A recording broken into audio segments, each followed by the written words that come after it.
Thank you, Amy. As she mentioned, my name is Loren Rattler. I'm the manager of the Blackfeet Heritage Center and Art Gallery, a business line of the parent company, Siyeh Corporation. I'd like to first thank the Harvard Project on American Indian Economic Development for allowing us a forum to certainly showcase our successes that we've had at Siyeh Corporation back in Blackfeet country. With that said, I'd like to begin with the question, why was Siyeh Corporation created? First, a legal enterprise was needed to develop and operate business opportunities for the Blackfeet tribe. This enterprise needed to be a for-profit entity that would provide an alternative source of revenue for the Blackfeet tribe, as well as create a source of revenue for the Blackfeet tribe, as well as create additional jobs for the local economy. But more specifically, it was to create an enterprise whose day-to-day business decisions and practices were separate from tribal politics and decision-making.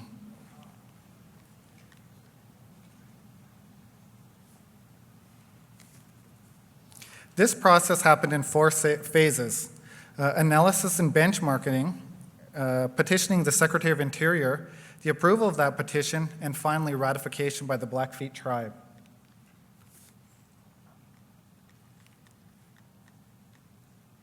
In 1997, the Blackfeet Planning Department began to script plans for a for-profit company that would be semi-autonomous from tribal political influence and decision-making.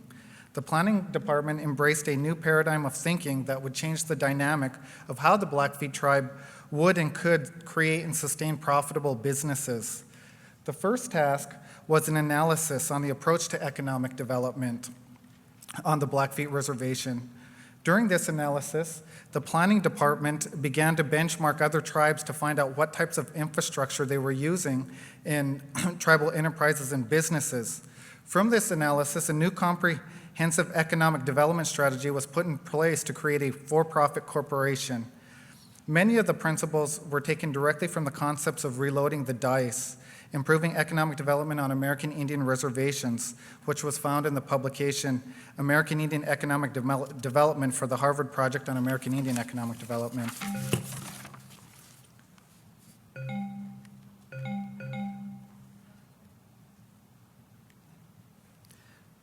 In early 1999, the Planning Department drafted the corporate charter for Siyeh Corporation under the framework of Section 17 of the Indian Reorganization Act of 1934.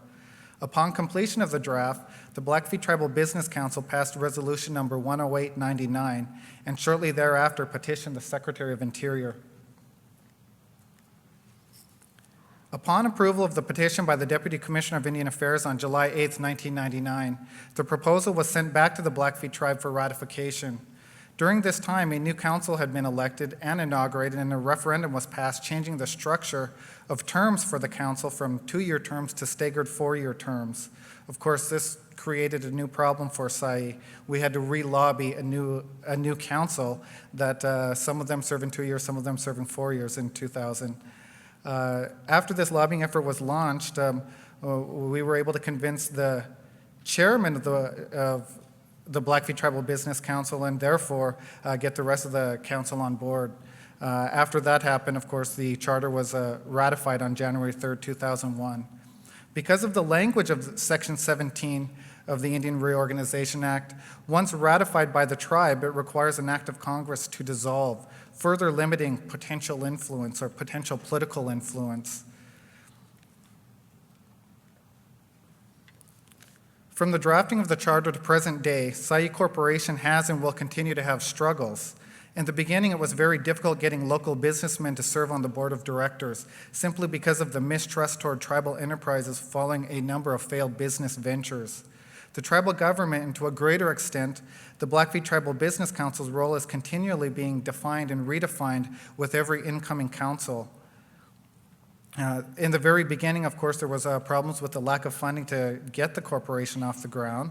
The struggle with public perception and the old political philosophy that the Blackfeet Tribal Business Council should have the final say on all matters, coupled with Siyeh Corporation's approach to problem solving, presents a public relations challenge that Siyeh Corporation continues to address and remedy today. Siyeh Corporation has 5 successful business lines. In 1999, the Blackfeet tribe acquired Starlink Cable Company, which was in jeopardy of losing programming.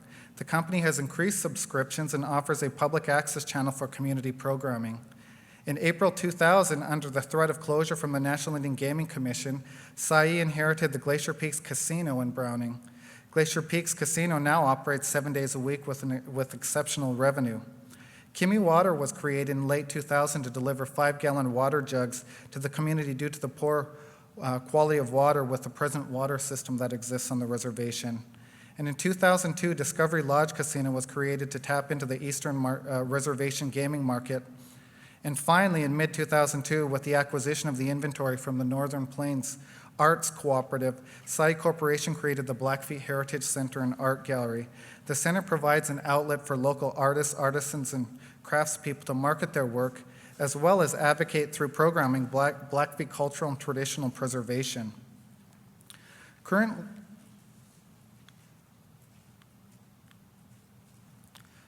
there are 4 future projects that are being developed under Siyeh Corporation. A grocery store has surpassed its planning stage and now has a site as well as a distributor identified. The design for the store has been completed. An expansion to the Glacier Peaks Casino is underway.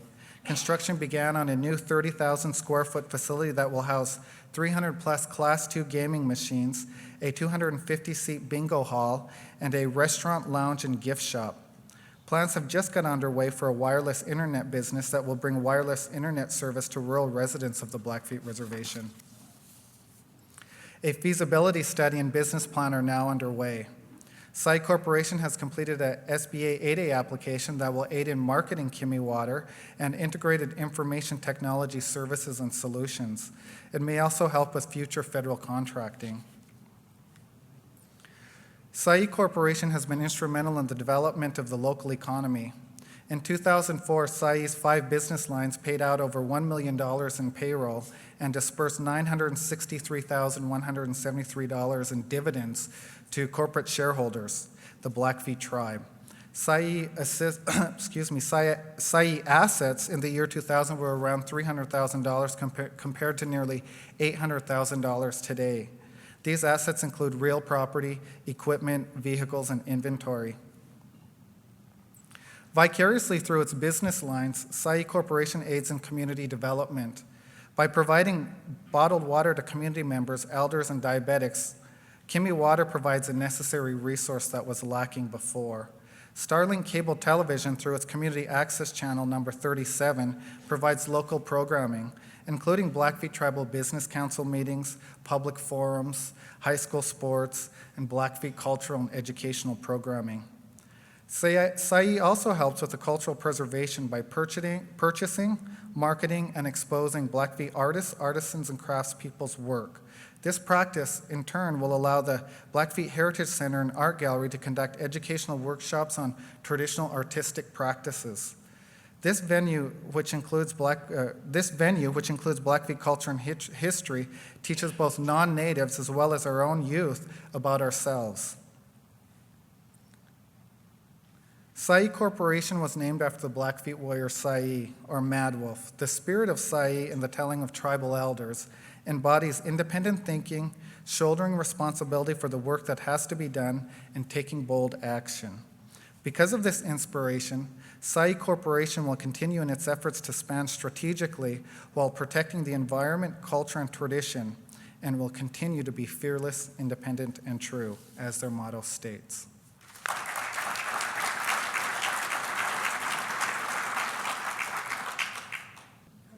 Congratulations. I had formulated 3 questions, and during your presentation, you answered all 3 of them. So I'll just take this time and say thank you for a wonderful presentation, and I'll let the others, if they have any questions, to go ahead and do so. Thank you.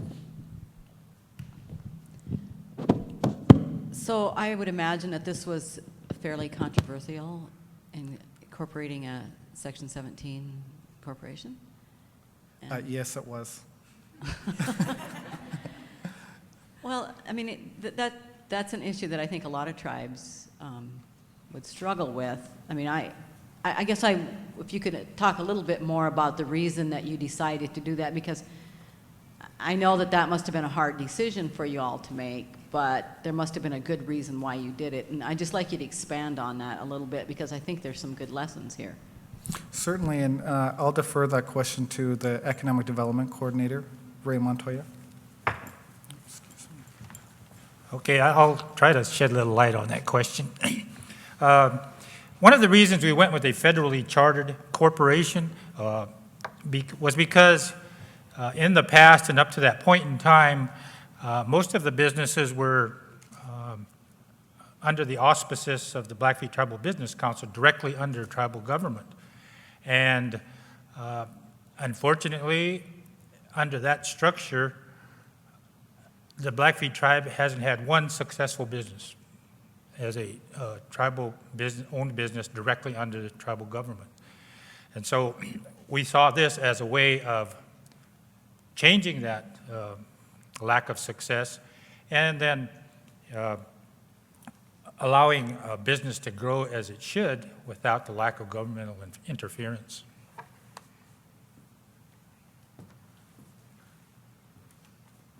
I would like to ask a follow-up question.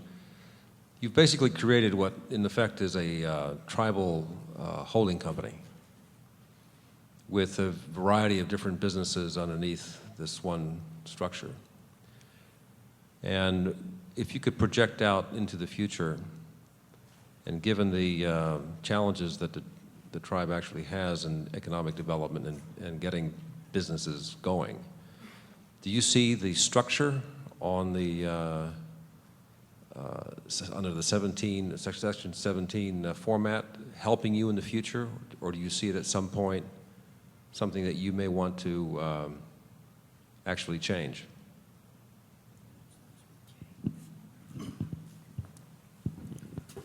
Well, speaking on behalf of the Blackfeet Tribal Business Council and the experience I've had as a previous board member on a Siyeh corporation, it is a model, and we expand on it, and we want to keep it because it does help us for future businesses. And that's one of the main reasons it was put into place. And from past experience and being a leader on a council and knowing what goes on in the political realm and views you get from your memberships, I feel it's important this stays in place because it does help our economic future.